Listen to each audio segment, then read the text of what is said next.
evening, ladies and gentlemen, and welcome to the Mahoning Drive-In Theater, the largest single-screen drive-in in the United States. We're certainly glad you could be with us this evening, and don't forget the concession stand is open with all kinds of great things to eat and drink.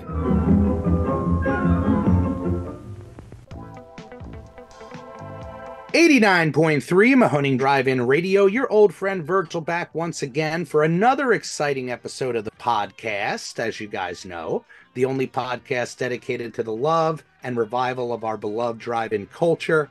Joined as always by my co-host and general manager extraordinaire, Mark. Say hello, my friend. Hello.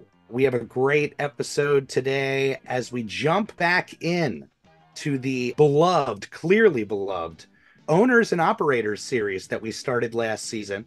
Today, the topic, the 66 Drive-In located in Carthage, Missouri, along historic Route 66, which actually opened in 1949, a couple months right after the Mahoning opened. So we share that diamond anniversary this year. And they've been entertaining locals for decades and have earned their place on the National Register of Historic Places. I'm here to discuss that rich history as owner, Nathan McDonald. Welcome, Nathan. Thanks, guys. So happy to be here. Oh my gosh, it's such a treat. Before we jump into things, you know, there's the landscape of drive-ins across America that changes every single year, but certain images stick out in your brain, and your screen tower is one of those images that just goes hand in hand with the American drive-in culture. So thank you so much for joining us. Yes, happy to be here. Really thrilled, and thanks for doing this for not only for the drive-in across, but just us as local owners and really people who really love the theater as a whole. Oh, absolutely. It's been such a gift for us to have kind of the national spotlight shined upon us. And when we got the opportunity, we said, gosh, let's open this up and really try to shine a light on what makes up, again, that rich landscape for everybody. And with you, we have a couple different situations when we do these owners interviews.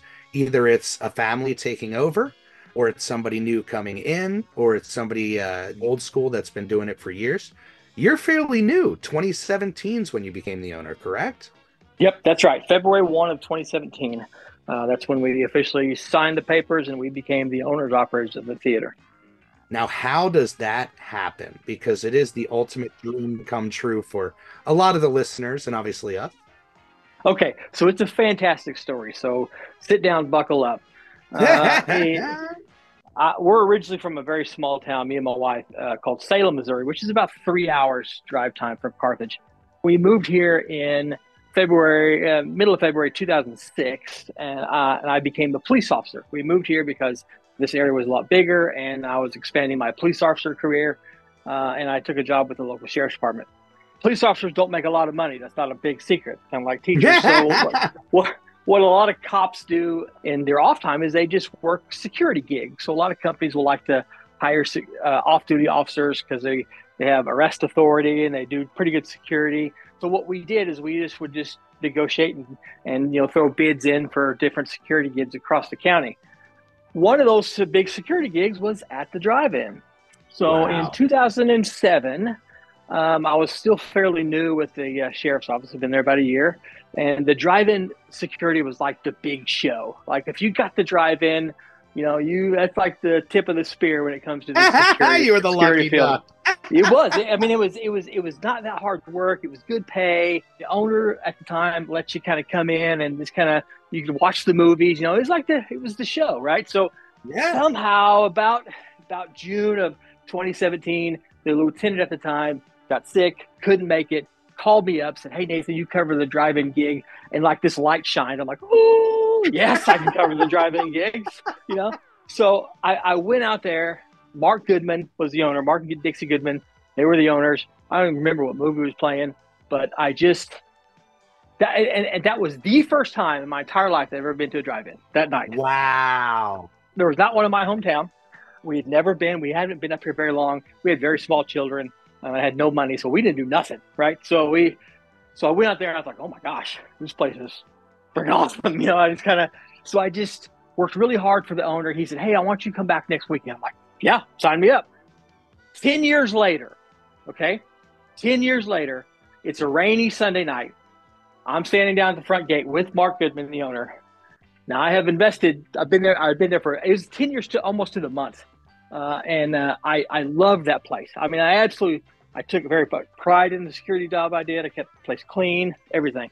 Me and Mark became very close. I said, hey, Mark, if you ever want to sell this place and your kids aren't interested, now he had 3 kids. I said, me and Amy would sure be interested in that. He said, okay, I'll think about that.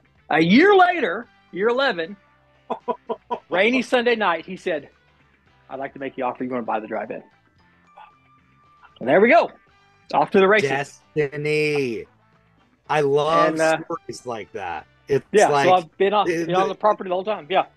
It's crazy. It's like the skies opened up for you, like you said, and led you to where you were meant to be. Yep. Wow. And I've been on the property ever since. I still hire off-duty deputies because they still don't make very much money. Got that they just deal with that stuff for me. I know it's very important to me to still, help and support them. And I've been on the property for quite a while, but ownership's pretty new. That's what a magical story. The fact that you were brought to the town, the connection, the natural connection. And it sounds like you went above and beyond. So what type of stuff did you do when you were security? I take it that's just kind of watching out for riffraff traditionally. Yeah. I mean, listen, we don't allow any alcohol, no drugs, of course. The theater is extremely busy. So on nights that we think we would sell out, there would be 2 of us there, and we would get cars parked and situated. We deal with any type of vandalism. We deal with just riffraff, people talking loud. I go out there. I jumped about 1.2 million cars. I had a jump pack. I had a jump pack. I just jumped all the cars. And, the king of the jumps, right? King of the jumps. I would count. Mark wanted a car count, so I would count cars every night, and I still want that. I still get my car count, and just amazing. You name it, man. It sounds like you were kind of like what lot crew is for us, where you kind of have to wear every single hat, anything that goes on the lot. Anything on the lot was mine. I actually had some rando cat that came up jumped in the back of somebody's truck and gave birth one night. Had to deal with that. We had the exact same thing. We did. had lot cats too. Yeah, isn't that weird? So just pretty much everything. That's so cool. Well, we let people know at the intro, historic Route 66 doesn't get any better as far as the tourism attraction, the location, but paint us a little bit of a picture as far as what your landscape looks like. Are you built up? Are you very rural and open? We're 100% rural and open. I think that's what's been the key to our longevity is that the town just hasn't reached us. So, we sit about 5 miles outside of Carthage on Route 66. We're surrounded by fields with cows in them. And usually, once a year that fence breaks down, and I got cows on my lot, but there's just nothing else around. Big fields and really, really a rural setting. That's amazing. Little light pollution. You have to, well, as far as the clientele that you pull in, sometimes the situation when it is very rural, you got people coming in from all over the place. What's the kind of percentage as far as loyal regulars and tourism appeal? Well, very much. So we sit on Route 66 from April to September. That road is hopping with tourists. It's just nonstop. And they'll park down front. They'll take their pictures. Let's say, if I could get 10% of that tourist crowd to actually come and catch a show, sign me up. But it's not very many. Life's good. It's not. Life's good, right? I mean, I got no worry. It's just not very many.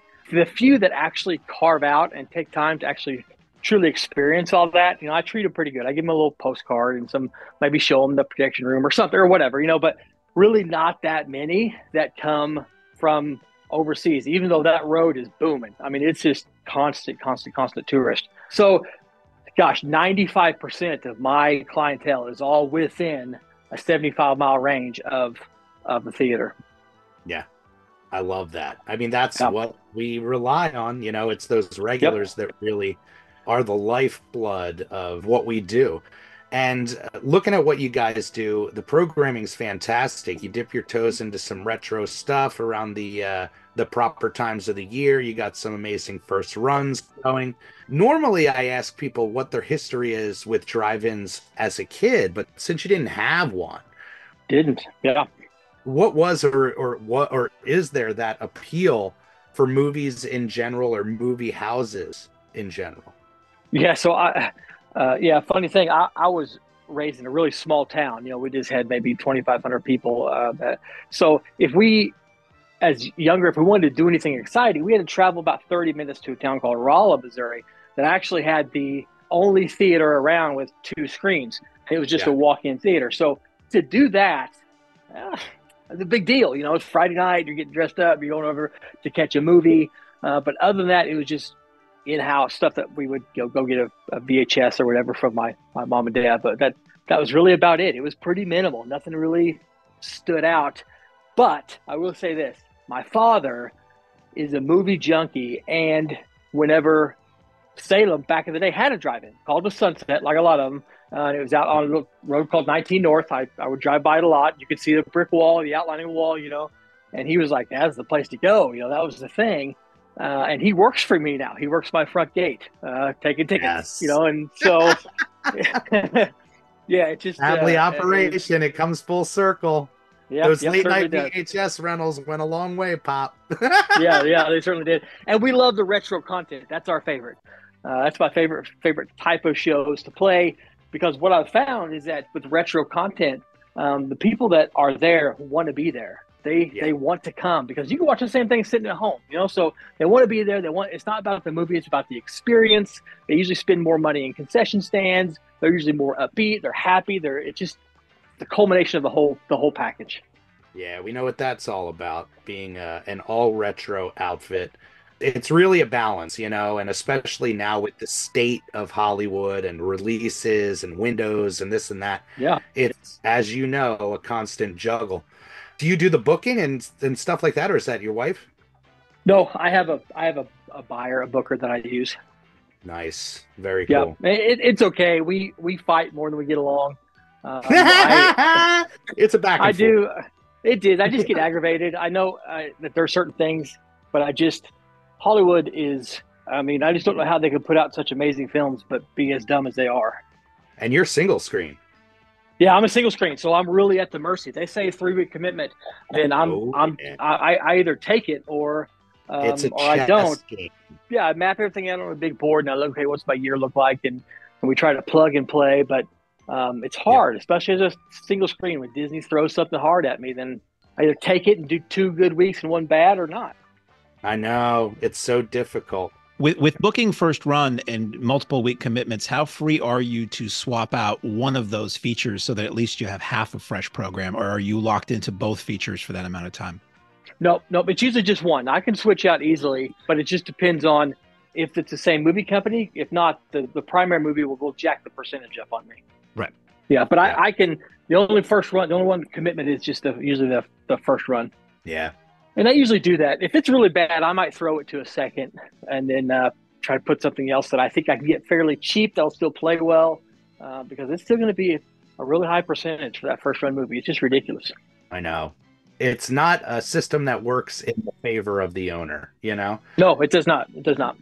And that's why talking to owners that are lucky with situations as far as their setting, where they're placed, the history of it, whatever the case, it's really, really worth getting that word out and letting everybody know the kind of ups and downs of the business, which is a good segue, I guess. So I'm really curious about your history and as much as you know about it.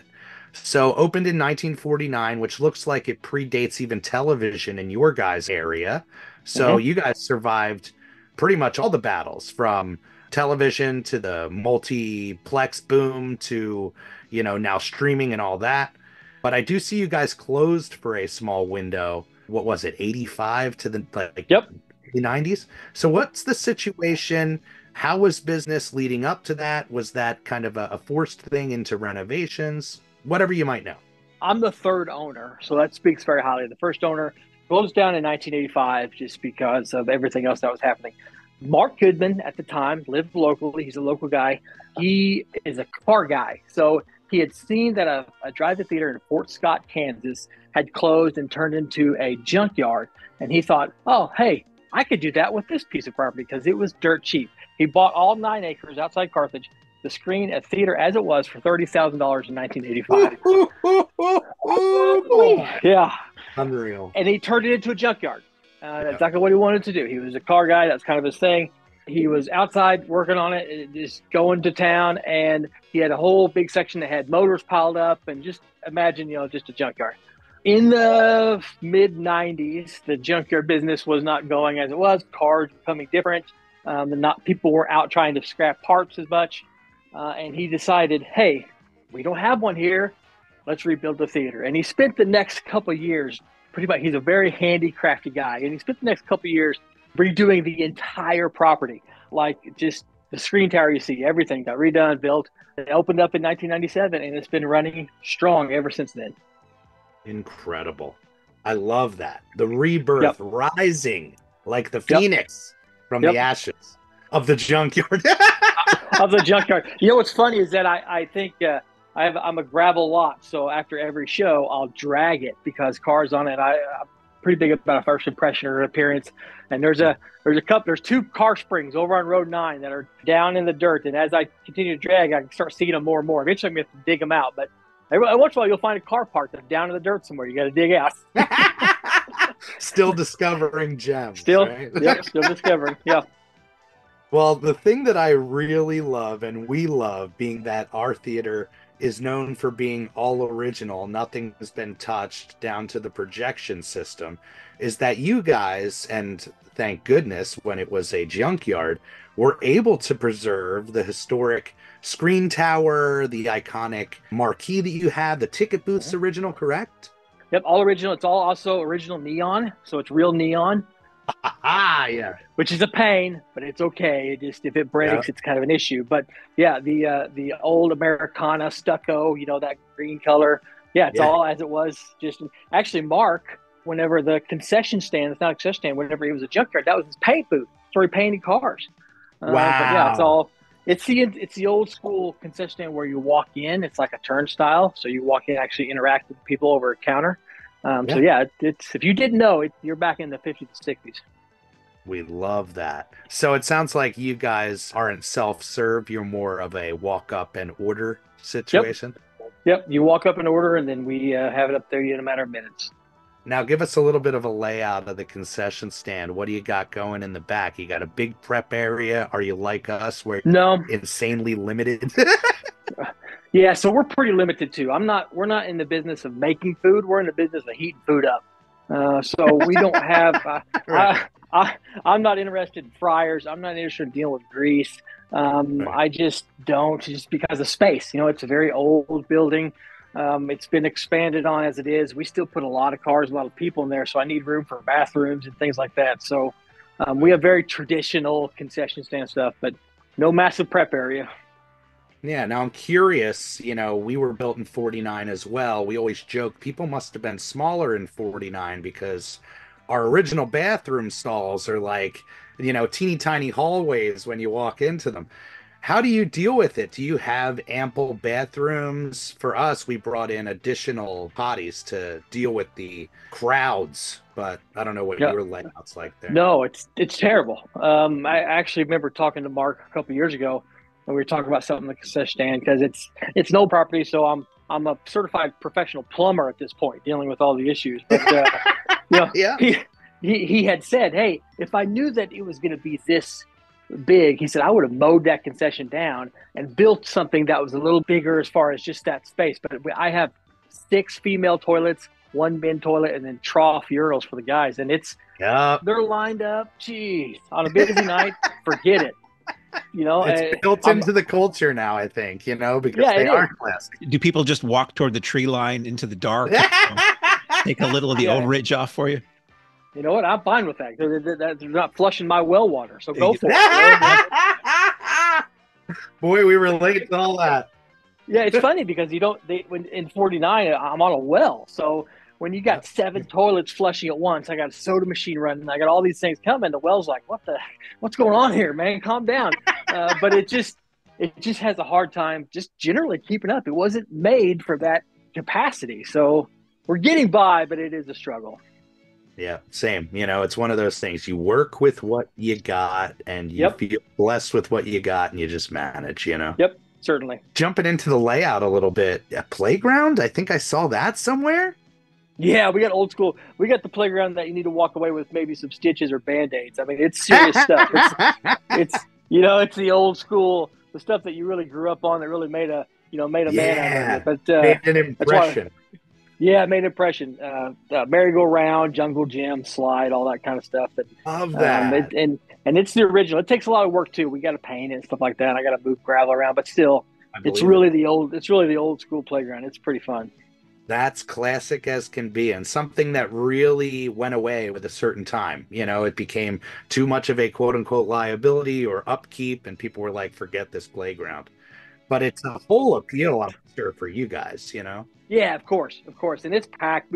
Whenever everybody came soft, we stopped having the merry-go-rounds, but it's packed though. It's packed. I like to show kid movies. That's when I do the majority of my business, when I can have a family friendly film. And the playground right there and right in front of it, if you look at it, there's a pretty big space between the playground and row 1. That's where the NFL starters right. I mean, they're playing football, soccer, baseball. It's just a great environment. Beautiful. It never gets old. That family appeal, I think, is what lures our hearts, and really sticks with us and makes those lasting memories for people. Yeah, certainly. Well, it seems like, as far as your draw for families, your pricing certainly caters to them. What's your pricing like? It's too cheap, but I'm a really big firm believer that I want a value for your dollar, right? And it's a known fact that the mainstream walk-in theaters are not a value for your dollar. And I understand their percentages is outrageous. I get it now where most people don't, but I'm still $8 for 2 films for an adult and $4 for kids. Wow. My man, I love that. Yeah. I've never changed it. It's been that way since I owned it. That was the price of when Mark had it, and he changed it in 2016 from 7 to 3, went to 8 and 4, and I haven't changed it since. People can get a lot. Yeah, you can come there with a car, for $20, $24, 2 adults, 2 kids, you get 2 shows out of that. You get a good evening. That's what it's all about. And those are the memories. Yeah. That's why we went to the drive-in as a kid. It was the budget, outing that, we could afford because we had 3 kids in the family, Yeah, certainly. Passing that on is a beautiful thing. And a big part of what we do is trying to find that ins for families and kids and make sure that we're connecting with those youngsters, because as you know, that's the future of your business right there. They're going to be bringing their families one day if all goes well. Yeah, and that's what we hear a lot. We hear like, oh yeah, I'll put my post on social media on what we're showing, and then we'll get 200 some comments, and there's always one that says, hey, I went there as a kid, and I'm going this weekend taking my kids, and we're kind of at that point. We've been open steady since '97. That's starting to happen now a lot. Is where just get this, and that's important. That's definitely important. That's a beautiful thing, and it'll be the lasting thing for sure. Yeah. So we love talking about it, even though it's right around dinner time for all of us. The concession, the food situation, it gives you a little bit of the flavor of the area. Obviously, popcorn's the draw for everybody. But do you have any specialty items, or what is your big seller? What do people love? Yeah, I mean, nothing really special for us. My big seller is, like I said, I'm a firm believer of value for a dollar. So I have our biggest seller is a 1/4 pound all beef hot dog. It's probably the best thing around. It's absolutely fantastic.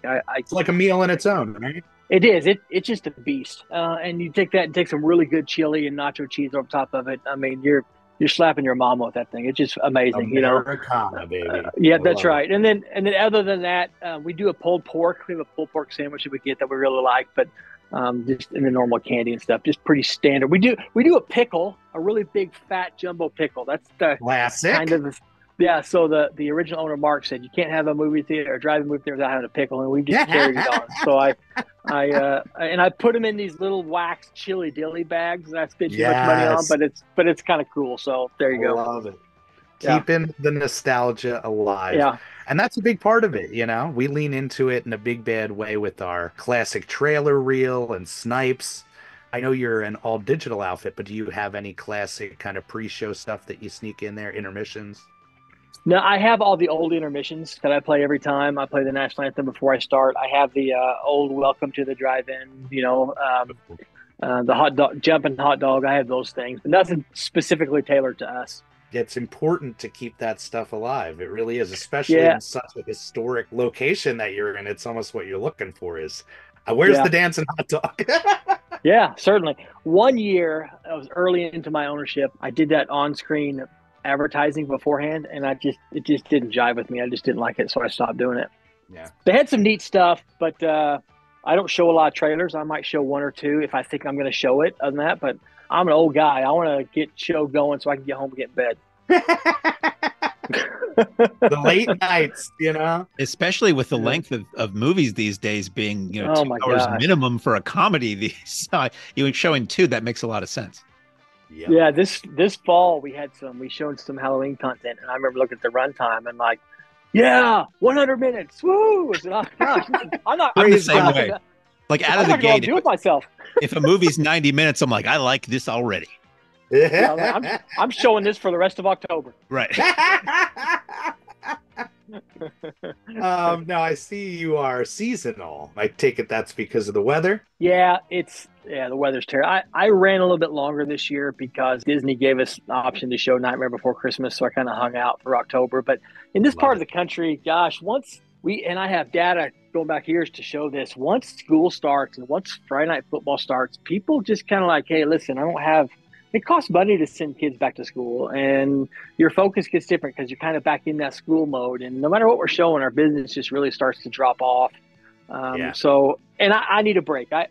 We kind of, and you know what, so does the property. It just needs to rest. So we just kind of take a break and come back up usually 1st of April.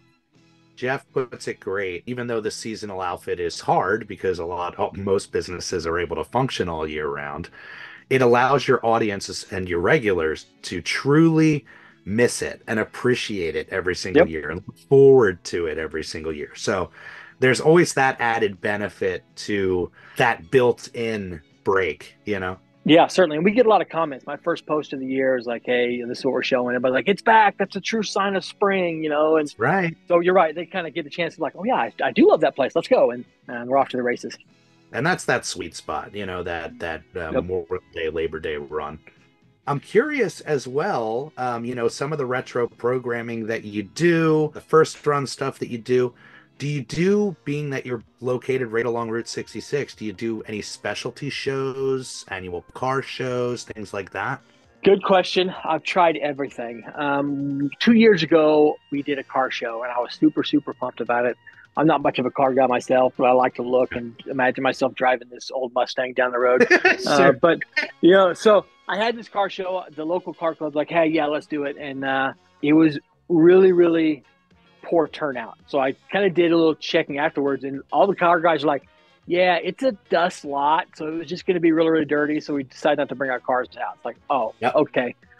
They just didn't want to have to get out there and then get them all dusty and dirty. So it didn't really work out. I do show a couple of car movies usually once a year. I'll try to show American Graffiti. I show American Graffiti, and that usually gets the ones that actually want to come out to do it. But it's just not a lot of interest for that. I've tried to do some specialty stuff throughout the year with different venues as far as, when we get a good religious movie, I'll try to maybe show a Wednesday night showing through the summer to target the youth groups or church groups, and then that's been kind of successful here and there. So I've done different things. I've tried to occasionally, somebody might want a private event. I'm not big on that because they pretty much want it on Friday, Saturday, and Sunday. Well, that's normal programming. I'm not going to cancel for that. So nobody wants much through the week. But, Right. I've tried everything I think I can. And then I just come back to, let's just run Friday, Saturday, and Sunday and just sell popcorn, We can so relate to that. There is no manual to running a drive-in, especially in the modern age. So you really do have to try things out and dip your toe into the water. And it's a learning curve. We are in that same boat where we've done 2, maybe 3 car shows. And the idea of classic cars coming out and wanting to stay into the darkness and then drive their babies home in the dark, something we never thought about, you know? But one of those things that just naturally you try it, some things really stick, some things just you live and you learn, you know? Yep. But we're in the same boat without a doubt. I came in 2014, so we've been running kind of parallel. What are some of the challenges that you find, or maybe the biggest challenges that you find running a drive-in in the digital age and in the new era? Cost.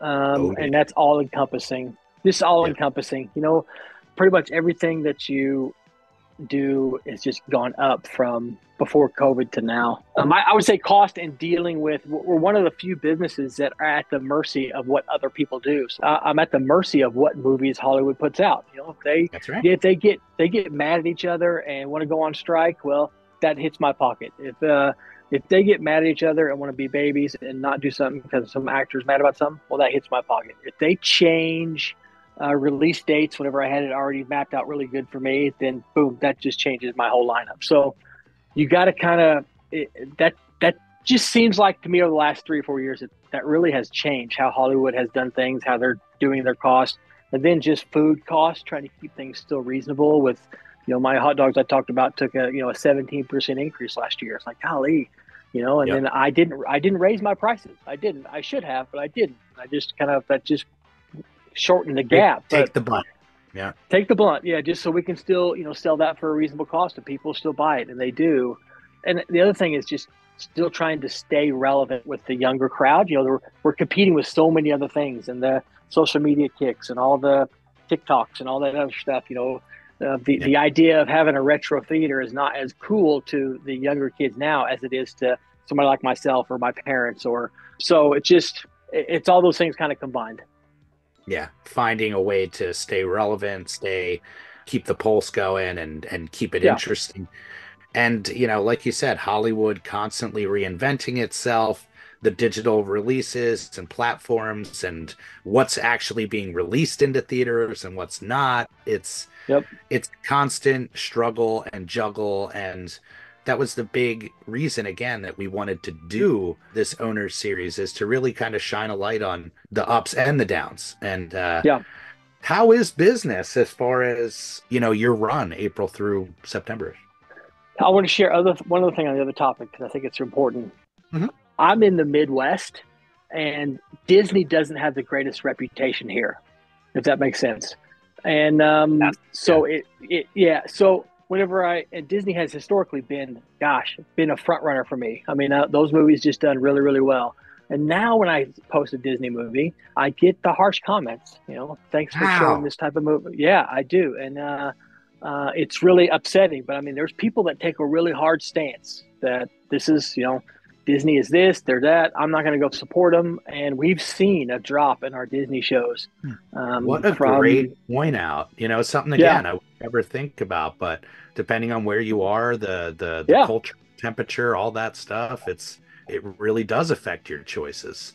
Yeah, it does. And people voice their concern. I'm not going to come watch that because Disney's agenda or whatever. It's like, well, I don't care about Disney's agenda. I care about my agenda. And, I've responded to people. I said, sorry, I'm not going to play that game. I'm just a small business just trying to get by. I'm just showing films, right? I'm not doing it for any certain reason, or I'm trying to prove a point. I don't care. But I need to care because the people are they're paying attention to it. They're stopping, coming, and it's affecting things. So I'm sorry to get off track there. No, not at all. I mean, that is the type of thing, that we love hearing, where it's like it does give the full aspect of what everybody has to deal with, depending on where they are and what their situations are. Yeah, certainly. Sorry, I missed your other question. How is business in general? It's great going into COVID. So our COVID year was terrible for society. It was interesting. It was pretty good for us because, we were actually relevant. People actually came out, but for 2023 season, we were down where we were from 2022 season. That we had some pretty big films I thought would hit pretty good that just didn't. And I think what I'm seeing is that, the writer strike, whatever. My gosh, if I was a movie company, I'd be mad too.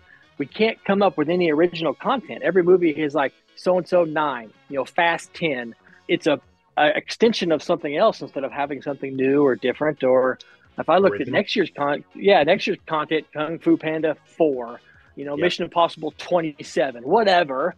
But people's like, yeah, how many? If this mission is so impossible, how come he keeps completing it? I mean, it's like, come on, how many fast cars can you jump off a bridge and him live through it? Oddly enough, I mean, it's just so. People are kind of at the point where they're like, yeah, I'm just going to stay home, maybe just hang out in the backyard. They're just done with it. So I would just love to see something fresh or new or different. But it's still good. We hold 415 cars. We'll put that in there usually 3 or 4 times a year. But we usually sit about 200 any given night except for Sunday. Amazing. That's awesome. Yeah. It's one of those things. Hollywood is like run on reboots, remakes.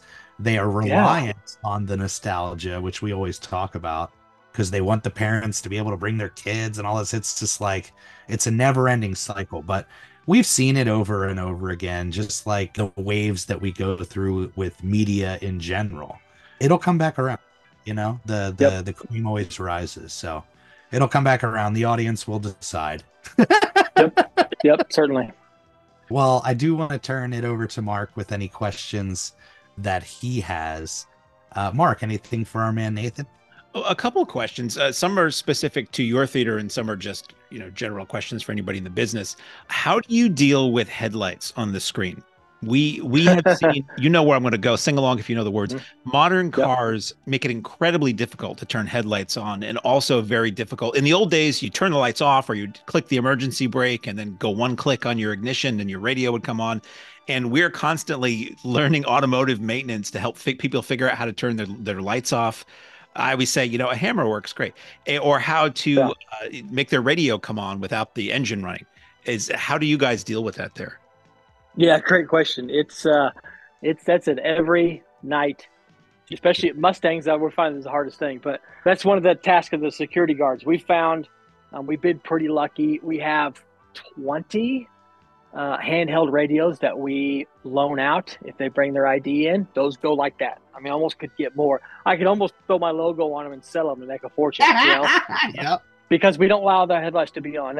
The parking brake trick usually works really, really well, but one thing that we've been pretty lucky, if we have a group of cars, they usually kind of focus around a concession stand. And if there's a lot of cars in there, you could get away with not having yours on and hear it just fine because of everybody else around you. That's what I usually tell people who don't bring a radio. Yeah. I say, if you're sitting near other people, everybody else will have a radio. Some of them bring these gigantic, speaker certainly. amps. And I'm like, you'll hear it fine. Don't worry.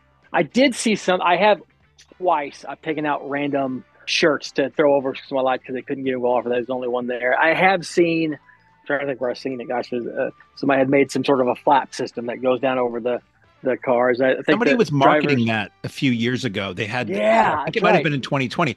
You could have them screen printed with your logo on it for your theater. Yeah, they had like magnets in them, and they were like some kind of a canvas material. It was a neat idea. Yeah, it was a neat idea. It seems like.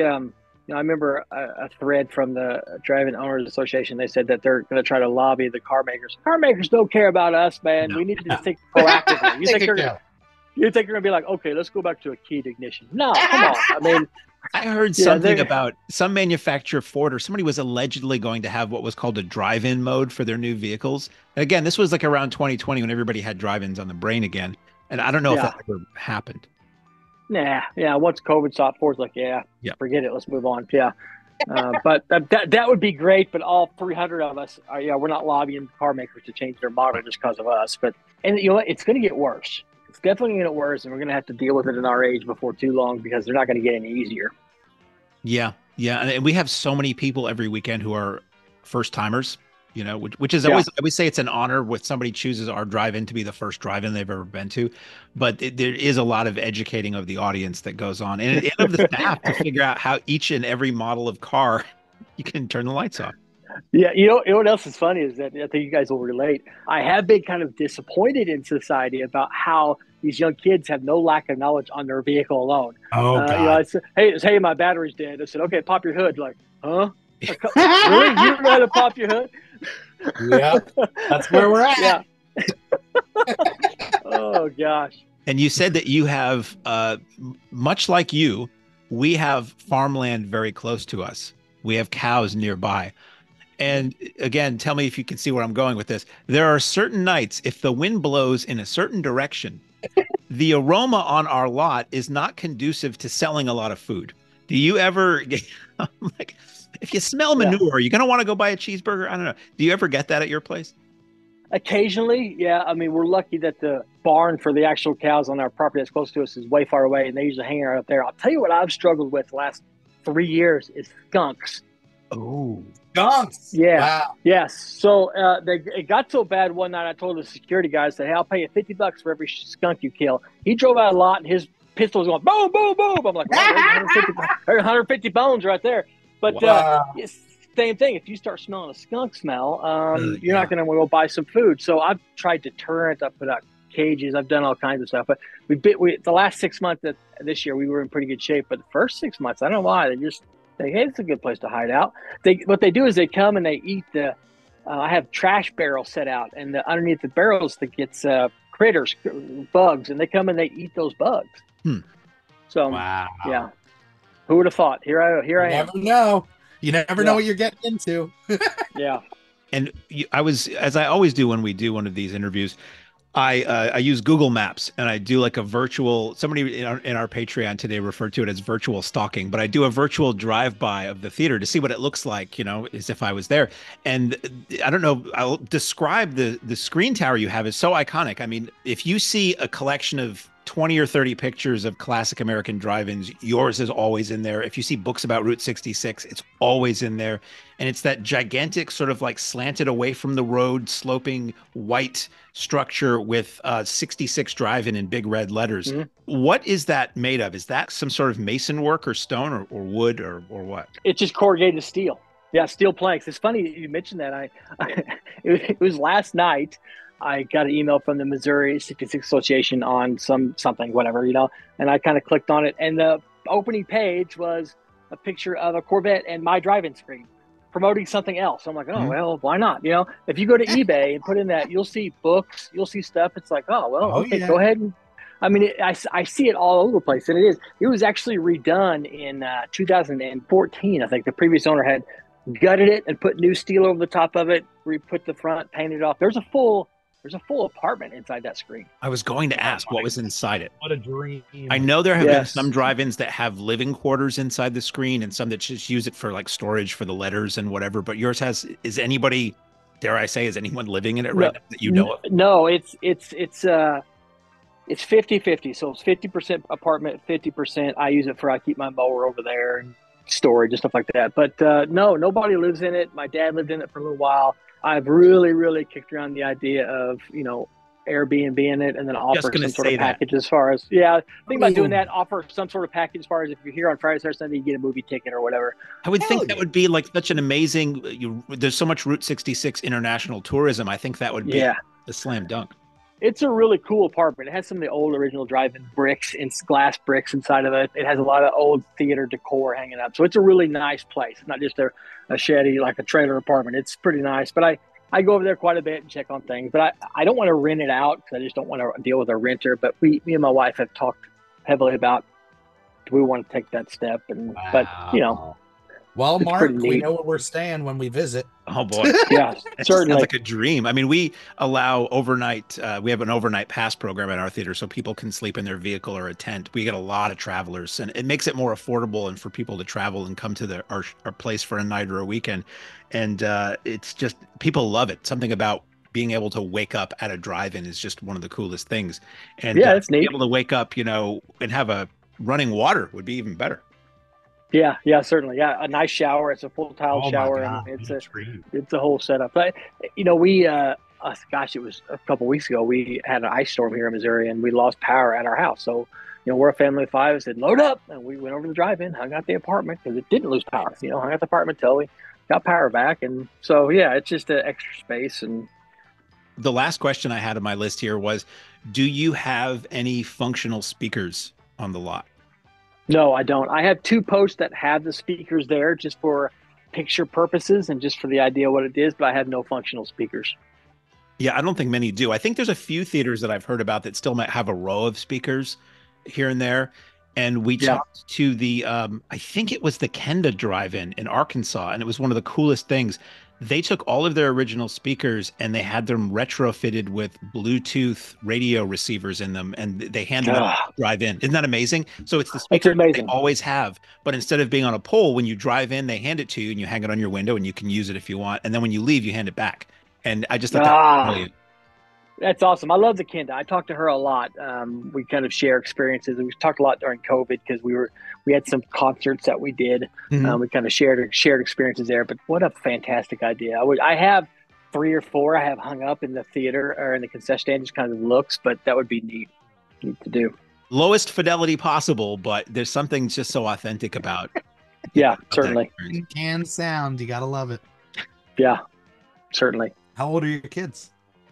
Oh, gosh. I got a 17-year-old who's almost, he's going to be 18, so he's a senior, Jake. And then I got a junior, Ayla, my daughter. So they were back-to-back. That was a terrible mistake by my part. And then I got my youngest son is Easton. He's 15.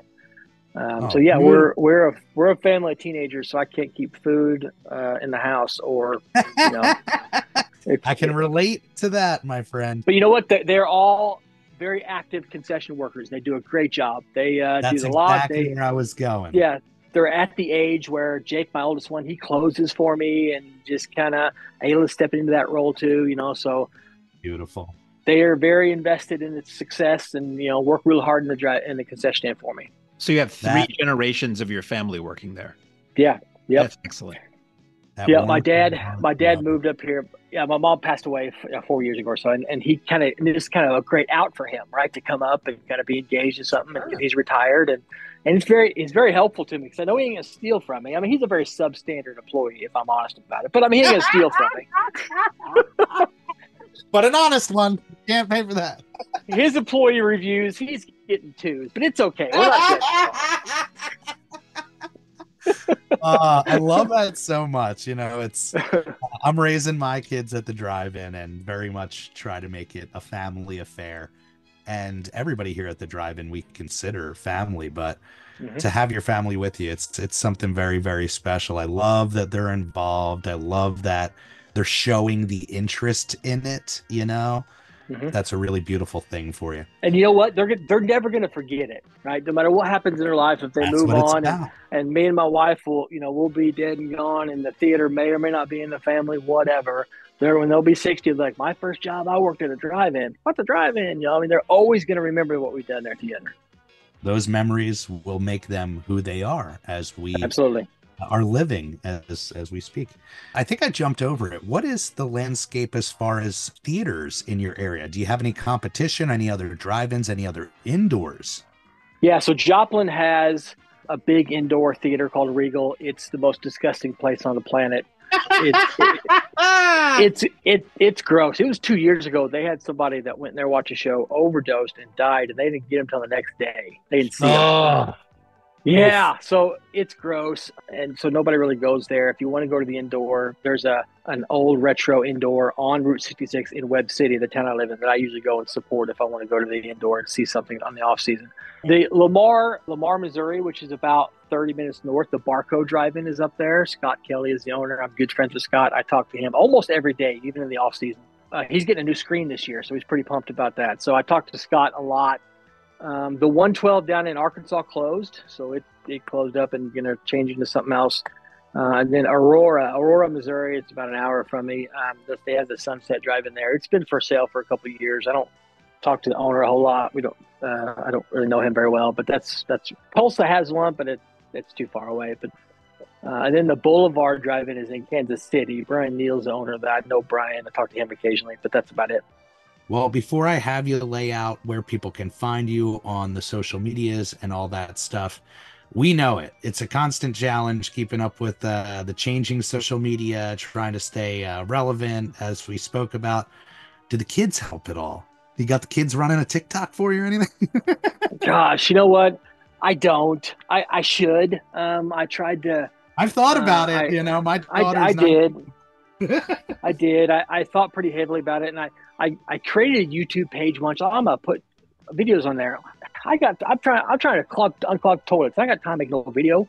I'm trying to get skunks out of the road 9. I got time to do that. So it's one of those things where I get the majority of my traffic from Facebook or Instagram. It just floods most of it, and it has a really good appeal. I would like to do some other stuff locally, as maybe like billboard or some stuff, but I just haven't really dumped into that. I'm getting really good business right now with what I'm doing.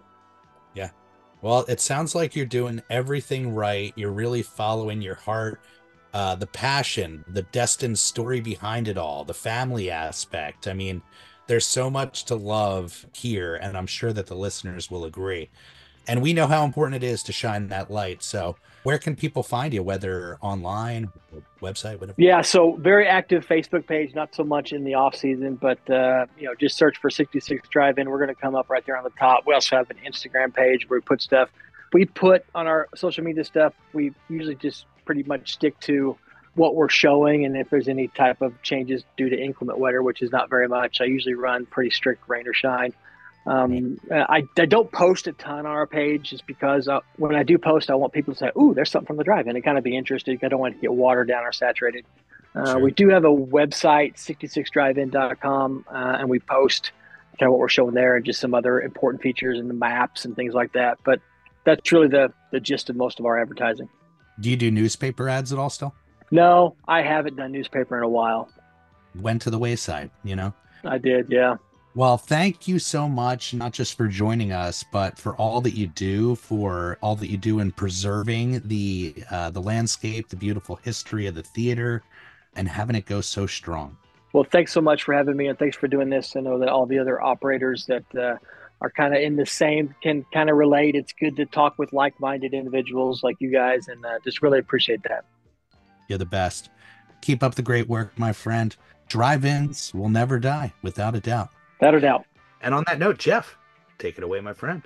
Ladies and gentlemen, thanks again for coming out tonight to the Mahoning Drive-In Theater. We hope you'll come back and see us again real soon.